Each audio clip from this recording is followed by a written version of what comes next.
Olá, bem-vindas ao Cordão de Raab. Estamos a estudar o livro de Jonas juntas e temos aprendido muito sobre como também nós somos uma espécie de Jonas. E de muitas maneiras, não é, Adelaide? É mesmo. Mas é muito bom ser desafiada, a refletir. E é isso que estamos aqui a fazer, não é, Adelaide? E custa. Reconheçamos que custa, mas é bom. Este último capítulo do livro vai descobrir aí muitas carecas, inclusive é a minha. Muitas de nós vão ficar com a moleirinha assim cozida, como Jonas ficou. Então, e é agora, neste momento do vídeo, que nós te damos a oportunidade para ires fazer uma coisa muito importante se ainda não fizeste, que é ler o capítulo 4 do livro de Jonas. Demoras aí uns 90 segundos, é um instante. Vai lá que nós esperamos. Olha, se calhar já agora traz um chapéuzinho, porque o episódio de hoje chama-se À Sombra da Abobreira.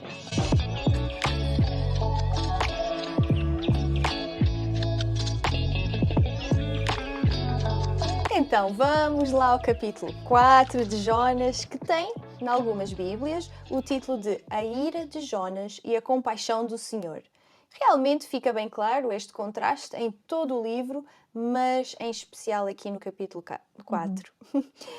Vamos analisar, não é? Lendo primeiro. Lembrem-se do método leia, ler, extrair, interpretar e aplicar. Então, lendo o texto, temos estes eventos. Vamos aqui fazer um resumo. Jonas senta-se a leste da cidade para assistir à desgraça dos ninivitas. Ele fica muito irado com a compaixão de Deus sobre os ninivitas. Deus faz crescer uma planta que faz sombra e protege Jonas do sol escaldante. Deus salva os ninivitas, mas mata a planta. E Jonas fica ainda mais irritado com Deus. E Deus deixa-o sem resposta ao confrontar Jonas com a própria noção da injustiça. Pois é. Bem, leitura feita, eventos relatados, e é sempre interessante este exercício que a Stella fez, de nós tentarmos sumarizar o que lemos para que as ideias se agreguem, não é? Que se fiquem mais bem explícitas na nossa cabeça aquilo que se passou. E então, pensando no passo 2 do método Leia, vamos olhar e vamos tentar então extrair a estrutura e o contexto do próprio texto. Então, de acordo com este relato dos eventos que nós fizemos, vemos mais uma vez este aspecto assim ondulante da narrativa, não é? Há um vai e vem entre Jonas e Deus que cria estes contrastes entre o pensamento do homem e o pensamento de Deus. E que contraste! E nós notamos logo algo absolutamente desconcertante. Por duas vezes, Deus coloca perguntas a Jonas que deveriam fazê-lo refletir, ao ponto do próprio livro terminar numa pergunta que sumariza todo este conflito de ideias. Vejam que só há 2 livros na Bíblia que terminam com uma pergunta. É interessante. O outro livro é Naum. É muito desconcertante, não é? Porque quando alguém te faz uma pergunta, espera-se que haja uma resposta e tu quase que vais para a dar, não é? Mas que resposta podemos dar nós a Deus? Já lá vamos. Por falar em perguntas, há uma que se coloca logo no início do texto desta semana, não é, Stella? Sim, a grande pergunta ao ler o capítulo 4 de Jonas é: será que o profeta Jonas preferia mesmo que os ninivitas fossem destruídos? Será que Jonas não tinha nem a ponta de uma unha negra de compaixão pelas pessoas da grande cidade de Nínive? Nem um bocadinho de pena, Adelaide? Eu sei. Pois é, apesar de ele ter sido completamente fiel à mensagem de Deus para os ninivitas, não é? Isso foi semana passada, nós conversamos sobre isso no capítulo 3. Nós podemos chegar a estas conclusões lendo o capítulo 4. Jonas, onde está a tua compaixão? Onde é que estão as tuas prioridades? Então, vamos dizer, o termómetro da compaixão do profeta estava mesmo no mínimo, se não no negativo. E foi por isso que no capítulo 1 nós lemos sobre a sua fuga na direção oposta. O que ele mesmo atesta aqui no diálogo que ele tem com Deus. Pois é, e também vemos que o verso 1 do capítulo 4 está com certeza ligado ao último versículo do capítulo 3, não é? Porque há uma adversativa, há um mas. E sempre que há uma adversativa, este não pode ser o começo da conversa. Tem que haver uma ligação anterior, não é? Para nós compreendermos melhor. Deus decidiu poupar os ninivitas por causa do seu arrependimento. E é isto que faz saltar a tampa a Jonas. Nada como lermos o texto. Vamos lá. Então diz assim: mas Jonas ficou muito desgostoso com aquilo e muito ressentido. Chegou mesmo a pedir ao Senhor: Oh, Senhor, era isto mesmo que eu receava que acontecesse quando ainda estava no meu país. Foi por isso que eu tentei fugir para Tarsis. Está explicado, Jonas, agora percebemos. É que eu sabia que tu és um Deus generoso e cheio de compaixão, paciente e cheio de bondade, sempre pronto a renunciar aos castigos que prometes. E esta dá cabo de mim. Então nós aqui vemos como nós tantas vezes podemos dizer coisas tão bonitas, tão simpáticas, e fazer com que, pelo nosso tom, elas pareçam impropérios. Tal não é o azedume que sentimos às vezes. Mas esta passagem merece que nós escavemos aqui um pouco mais o contexto desta afirmação de Jonas, porque ela tem água no bico, como é costume dizer-se. Ele conheceria muito bem este texto que estava aqui a ecoar. E ecoar porquê? Porque ele vem de trás e também vai para a frente, não é? As referências cruzadas, se tens uma Bíblia com referências cruzadas, é uma coisa boa. Elas levam-nos a livros como Êxodo, Números e Salmos, que encontram, aliás, um eco posterior em Joel e também em Neemias. Esta afirmação bela que Jonas faz aqui acerca de um Deus generoso, cheio de compaixão, paciente, cheio de bondade, não é? Mas isto aqui, pelo visto, por Jonas, é encarado como algo de mau. Por ele, isto é visto como uma cena mesmo muito má. Aliás, se nós tentarmos assim ver a tradução literal do hebraico, dá qualquer coisa assim neste género. Era maldade para Jonas, como um grande mal. Olha, que é preciso ter lá, tá? E depois no Uau. verso 2, imagina, grande mal, Deus está a fazer um grande mal. No verso 2 temos a justificação brilhante de Jonas quanto às suas ações no início do livro. Ó Senhor, eu só te voltei as costas porque eu já sabia que tu eras um Deus misericordioso e cheio de compaixão, até para os meus inimigos. Então, contexto histórico. Lembrem-se que nós já revimos isto várias vezes, mas nunca é demais lembrar. Rei Jeroboão II, um fortíssimo líder militar, muito respeitado. Um período de grande prosperidade para Israel, que era o reino do norte, não é? Aliás, o Sul também estava a experimentar prosperidade com o rei Azarias ou Uzias. E também era, de facto, um período, vamos dizer, de florescimento, de segurança. Estava-se numa altura de tréguas com os assírios, que não deixavam ainda assim, obviamente, de ser ameaçadores, não é? Nós sabemos que às vezes fazemos as tréguas com o inimigo, mas estamos sempre com um olho no burro, outro no cigano, nunca se sabe. Aliás, tanto Eliseu como o próprio Jonas tinham profetizado acerca desta paz, não é? Então, parece que há limites. Paz sim, mas daí a levarmos o favor de Deus a esta malta, calma aí com o andor, que o santo é de barro. Esta perspectiva deixa Jonas assim com o sangue a ferver, de tal modo que nós lemos no verso 3, Jonas a dizer uma coisa aberrante. Olha, era melhor que morresse já. O que é que se vai fazer este homem? Sim. Sim, enfaticamente o profeta mais bem-sucedido prefere morrer. Será que faz sentido? É aqui mesmo que nós vemos o coração tumultuado de Jonas. Deus agiu com compaixão em resposta do arrependimento geral dos ninivitas, mas em contraste, a falta de compaixão, a ira e a fúria estão mesmo a dominar o coração de Jonas. E não porque o povo se arrependeu, não, mas sim porque o Senhor foi compassivo, misericordioso, paciente e cheio de amor. Surpresa! Deus agiu mesmo fora da caixinha. Pois é, e isso deixa-nos sempre desconcertados. Nós gostamos tanto de ter a compaixão de Deus quando é para nós, não é? Quando é para aqueles que nós achamos que não merecem, que não devia, enfim, aí já não achamos tanta graça. Mas voltando à referência cruzada do verso 2, é mesmo gritante esta contradição do nosso coração, porque Êxodo 34:6, que é a tal referência, refere-se àquele momento, logo a seguir àquele escândalo do bezerro de ouro, lembram-se, aquelas que estudaram Êxodo connosco, as mulheres da Lapa, lembram-se com certeza, em que muito poucos pagaram pela desgraça que a maioria causou, não é? Na verdade, viu-se bem também como Deus era misericordioso também nessa altura. Então vemos nessa cena, em Êxodo 34, Deus a descer do monte, numa nuvem, e a fazer esta proclamação acerca de si mesmo. Vão ouvir o eco. Eu sou o Senhor, o Deus misericordioso e compassivo, paciente e grande em amor e verdade. Aí, nessa altura, aos israelitas, soube-lhes muito bem receberem a compaixão de Deus. Aí ninguém reclamou, pois não? Pois não. Então, quer dizer que Deus pode e deve agir com cedência em relação ao povo hebreu, como tu citaste aí, não é? Êxodo 34:6. Mas com gentios? Ah, não. E ainda por cima gentios muito malvados, inimigos do povo de Deus? Ah, não. Não é justo. Mas é interessante que na referência cruzada que tu acabaste de citar, o caráter misericordioso de Deus é revelado ao povo de Deus no Sinai e aqui também com os gentios ninivitas. Afinal, podemos ver o plano de Deus de abençoar todas as nações a cumprir-se aqui também. Um escândalo para os leitores originais do livro, mas o que é escandaloso ao olhar humano é glorioso aos olhos de Deus. O escândalo da cruz a revelar-se na progressão das narrativas no Antigo Testamento e que apontam para a obra de Cristo. Estão a ver? Aquele fio condutor que nós às vezes falamos aqui no cordão de rabo, está aqui. E então agora nós entramos, e assim entramos para o nosso passo 3 do método Leia, a interpretação à luz da obra de Cristo, os sinais de Cristo no texto.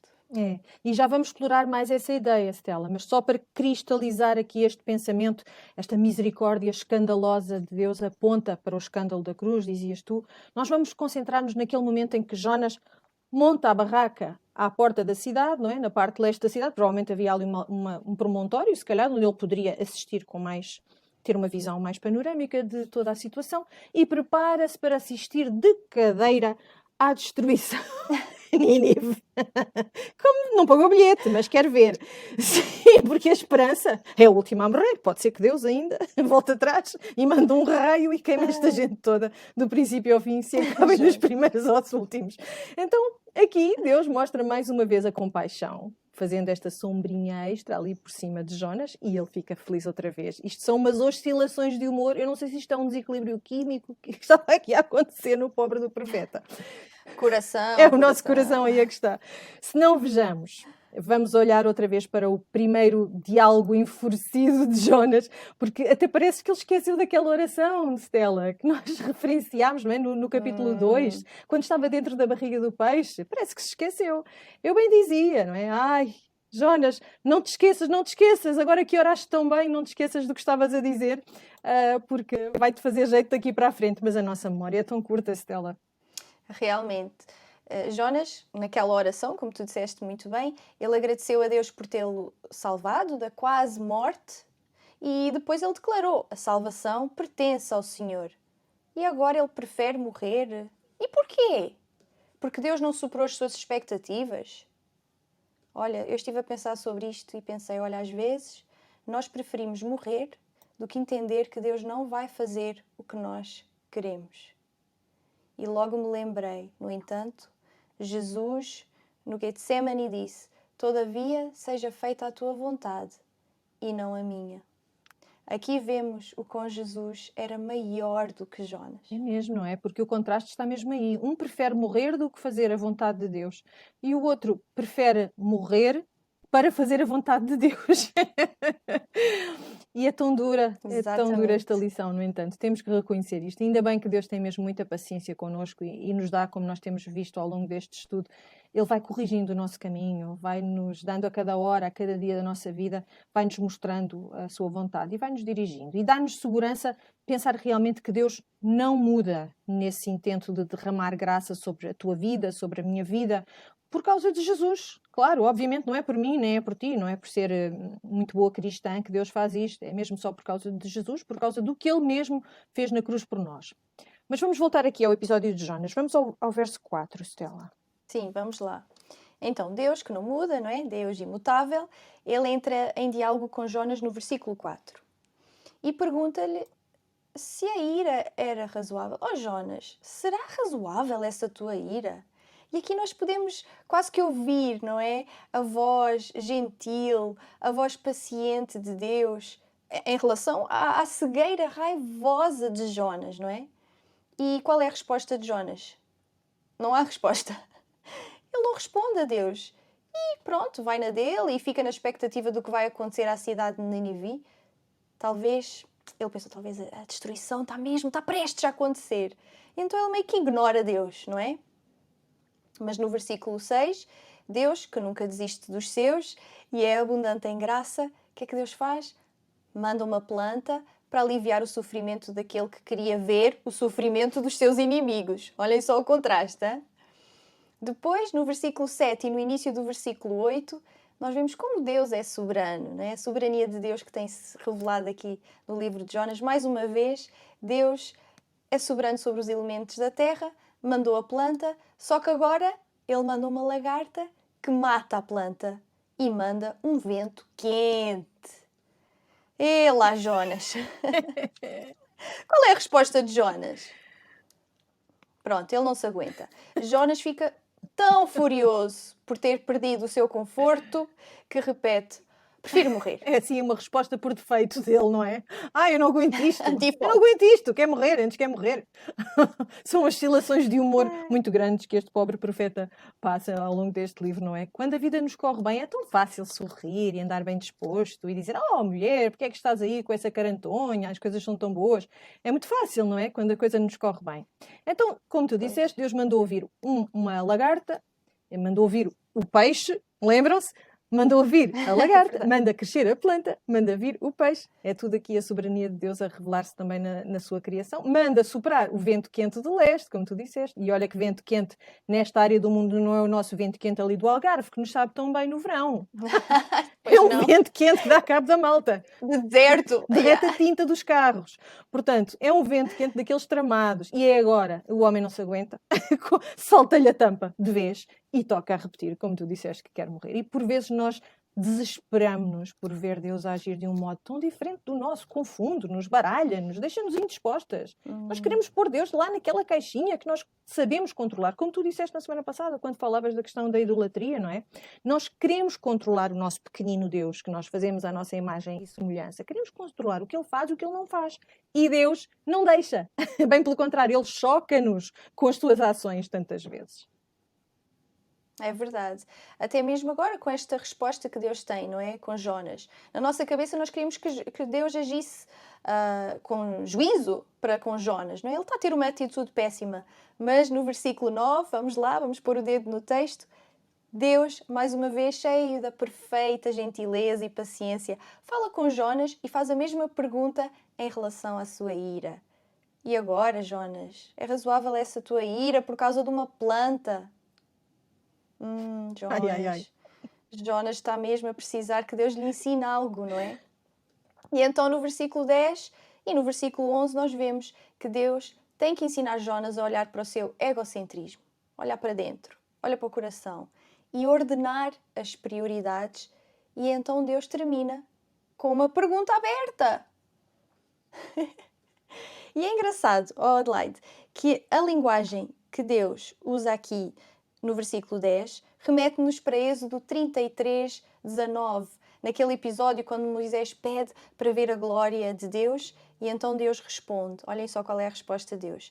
Eu farei passar toda a minha bondade por diante de ti e apregoarei o nome do Senhor diante de ti e terei misericórdia de quem eu tiver misericórdia e me compadecerei de quem me compadecer. Então, o nosso Deus é um Deus que estende misericórdia, graça e compaixão, vez após vez, a pessoas que não merecem. Uau, é verdade, não é? E tão interessante o modo tão lógico como Deus argumenta aqui com Jonas. É quase como, olha, deixa lá as tuas emoções de parte. Vamos lá olhar para isto com frieza, não é? O comentário daqui da minha Bíblia, do meu bebê mais querido de todos, que é uma Bíblia de estudo de teologia reformada, gosto muito dela, diz assim este comentário. A mesma mão divina que providenciou o peixe e a sombra, agora traz a morte da planta pelo verme e um grande caso de insolação a Jonas, com o vento quente e o sol escaldante. Então, agora nos versos 7 a 11, então o final do livro, nós encontramos aquela tal Teodiceia, não sei se lembram, no início do estudo falámos que esta era uma parte também importante do livro. É um conflito, ao fim e ao cabo, entre o que nós achamos que é justo, o que nós achamos que Deus deve fazer e as ações de Deus no mundo. E vemos essa Teodiceia condensada aqui neste resumo que Deus faz de como Jonas não está a ser justo de todo. Sabemos que interpretando o texto à luz das Escrituras, esta mensagem não é fácil de engolir nunca, desde o Antigo Testamento ao Novo Testamento. Sim, é isso mesmo. A inclusão dos gentios na promessa do pai Abraão era, sim, um grande escândalo para os judeus. E como tu dizes, não é apenas uma característica do Antigo Testamento, mas também do Novo. Olhem só, em Atos 13, em Antioquia, o problema não era com a mensagem de Paulo, não. Os judeus estavam mesmo aborrecidos por causa da inclusão dos gentios. Eu diria, olha lá, o Jonas, lá em Antioquia. E depois também, no contexto em 1 Coríntios 6:11, nós lemos que Paulo também se refere ao facto de que Deus salva, santifica e justifica impuros e idólatras. Afinal de contas, não foi Jesus que disse que veio para os doentes e não para os sãos? Ah, sou eu. Será que Jonas não está a ter a má atitude do tal filho mais velho de uma outra história, contada por Jesus quando o seu irmão, o filho pródigo, retorna à casa do pai? Quantas vezes tu e eu não ficamos frustradas com a compaixão de Deus sobre aqueles que nos perseguem e nos maltratam? É profundo, não é? Estas reflexões. Nós preferimos, às vezes, como Jonas, e é aquilo que nós dissemos no início aqui, não é? Nós nos identificamos tanto com Jonas neste estudo. Vamos nos sentar aqui à beira de uma sombra refrescante, a ver a desgraça do meu inimigo. O inimigo é agora que ele vai sofrer. Pois é. A perspectiva de Jonas e dos leitores originais era realmente de um povo cativo da Babilónia. E nós temos que nos lembrar disso. Ter que levar a palavra de Deus para o seu inimigo e ver o castigo de Deus ser aliviado não era pera doce. Era mesmo um escândalo. É bem difícil de engolir, sejamos honestos. Um escândalo, aliás, que se estende até aos últimos momentos de Jesus, não é? Naquele episódio na cruz, quando o famoso ladrão da cruz, a conversão do ladrão na cruz, um homem que era um malfeitor, também é como que por um fiozinho ali, por uns minutos, aquele homem recebe santificação, justificação, ali mesmo daquela maneira tão escandalosa. Ainda hoje ouço muitas pessoas comentar esse episódio como sendo algo que a escandaliza. E assim este homem, este ladrão, entrou para a família de Deus. Parece injusto, não parece? Andam alguns às vezes uma vida inteira a labutar e a esforçar-se, então este recebe a mesma recompensa. Faz lembrar uma outra parábola dos trabalhadores da vinha. Parece injusto, de facto, aos olhos humanos, mas totalmente provável para um Deus que é compassivo e tardio em irar-se. E esta é uma referência que está lá em Salmos 145:8. É uma das muitas referências em que Deus é retratado como sendo, de facto, um Deus compassivo e tardio em irar-se. Isso é bom para nós, é um excelente sinal para nós, porque nós somos Graças a Deus. cabeças duras, memória curta, tudo. E assim, minhas queridas, chegamos juntas, chegamos ao fim do livro de Jonas, sobrevivemos ao livro e todas as lições que ele contém, com a tal pergunta de Deus que deve fazer-nos parar e pausar. Este final é chocante, não é? Inesperado, assim, uou, ei, de repente paraste, puseste o pé no travão. É verdade, olha, eu estava a ler este livro com os meus filhos e eu li o último capítulo e disse, pronto, é o fim. E eles, acabou? Como assim, mãe? O que é que aconteceu com Jonas? Não tem aí outro capítulo? Vê lá, vira aí a página da Bíblia. Onde é que está o capítulo 5? Arranja aí um apócrifo qualquer, mãe. E eu disse, pois é. E não está. Termina assim mesmo. Nós não sabemos o que aconteceu com Jonas. E porquê? Porque a narrativa não é acerca de Jonas ou acerca de um grande peixe que engole e vomita um homem vivo. Não é sobre a obediência ou sequer acerca de uma nação inteira que é salva imerecidamente. Não. Esta narrativa é acerca de um Deus soberano e compassivo que determina, que resgata e mostra misericórdia a quem quer e como quer e que busca incansavelmente os seus filhos e filhas. A paciência dele para com Jonas, a paciência dele com os ninivitas, a paciência de Deus comigo, contigo, Adelaide, todos os dias. Este é um Deus que ama com um amor que excede todo o entendimento. Está lá escrito em Efésios 3:19. Aliás, alguns comentadores, incluindo Oliot, chegam à conclusão que este livro termina assim, pois o seu autor claramente guardou esta pergunta no seu coração, o que reforça mesmo a ideia de que o autor fundamental é o próprio profeta. Deus pergunta e ele Fica-se. é silenciado. Como Fica em faz silêncio, lembrar não é? Jó, não é? Faz lembrar o silêncio de Jó quando Deus o confrontou. Nós normalmente não temos grandes palavras para dizer quando Deus nos mostra as coisas desta maneira tão clara, não é? Realmente é uma mensagem que só pode calar fundo. E como tu falaste, fizeste a referência aí, ainda há bocadinho em Efésios. É um texto tão claro, tão inspirador. Eu vou ler a partir do versículo 4, apesar da tua menção ter sido especificamente o 19, porque eu acho que não há nada melhor do que nós escutarmos a palavra de Deus e deixar que ela mesmo nos incomode e que nos encoraje a mudar. Então escutem as palavras que o Espírito Santo deu a Paulo nesta carta escrita às igrejas de Éfeso. Por este motivo, falando Paulo dos sofrimentos que ele suportava e que deixavam os efésios muito perplexos quanto aos desígnios de Deus, como é que pode ser este homem estar a sofrer assim? Diz Paulo: eu me ajoelho em oração diante de Deus Pai, do qual toda a paternidade, tanto no céu como na terra, recebe o nome. Que ele vos conceda, com a riqueza da sua glória, a força de se manterem interiormente firmes e seguros pelo Espírito. Também peço a Deus que Cristo habite pela fé nos vossos corações e que estejam bem arraigados e alicerçados no amor, para poderem compreender com todos os crentes a grandeza, a largueza, a imensidão e a profundidade do amor de Cristo. Que sejam capazes de conhecer o amor de Cristo, ainda que ele ultrapasse qualquer possibilidade de conhecimento, para que Deus vos encha com toda a sua plenitude. Demos louvores a Deus, o qual, pela força que nos concede, tem poder para realizar muito mais do que aquilo que nós pedimos ou somos capazes de imaginar. Demos-lhe glória, por meio da Igreja e de Jesus Cristo, agora e para todo o sempre. Amém. Amém. E quando falamos de aplicações, não é? O último passo do nosso método Leia, o que queremos é refletir sobre o caráter de Deus. E podemos referir imutável, misericordioso, compassivo, longânimo, soberano. Tudo o que aprendemos até agora com Jonas. E pensar como devo viver à luz de quem Deus é. O que é que isto agora quer dizer para mim?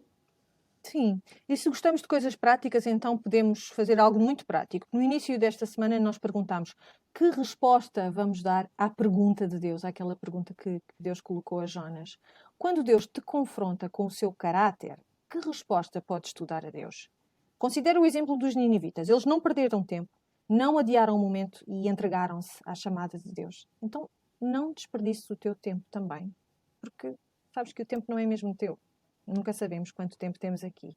Então, quando Deus te mostra que os teus pensamentos não são os teus, que à luz do que Jesus fez por ti, mulher gentia, dando-te misericórdia e graça e tomando o teu lugar para que não sejas julgada culpada, mas sim inocente, que resposta dás a Jesus? Deixa estar, eu faço. Ou deixa estar, eu consigo. Será que é isso? Como é que nós podemos responder? Todas nós, de acordo com as Escrituras.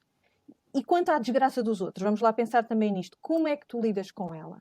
É fácil para ti assistir de cadeira ao castigo dos outros, especialmente quando não estão à altura daquilo que tu consideras ser um cristão? Este livro, Adelaide, é mesmo um bom lembrete disso. E Olliott, não é? O Stuart Olliott, sobre este último capítulo, ele diz o seguinte, que o objetivo do livro de Jonas é que a salvação de Deus é para todo o mundo. Por isso, devemos levar a mensagem de Cristo a todos, com fidelidade. Quando vemos as pessoas a passar na rua, no supermercado, na fila do banco, devemos olhar como Deus as vê, tendo sido criadas à imagem, à sua imagem e semelhança, e que elas necessitam de Jesus. E eu faço a pergunta, o que é que estás a fazer com a missão que Jesus te entregou? Vamos pensar sobre Deixamos isto. a pergunta como Deus fez, não é? É isso. Fica para cada uma de nós. O que é que estamos a fazer com a missão que Jesus nos entregou? É isso. Bom, para a semana, minhas amigas, minhas irmãs, nós vamos concluir o nosso estudo. Não percam o episódio final de Jonas. Ativem as notificações do YouTube, já sabem, clicando no sininho. Até lá, olha, partilhem este vídeo, ponham like, subscrevam o nosso canal no YouTube, Cordão de Raab, e deixem os vossos comentários, se tiverem sugestões ou perguntas. Não percam este estudo no livro de Jonas. Nós ficamos aqui à espera. Deus vos abençoe. Até breve, aqui no Cordão de Raab. Tchau!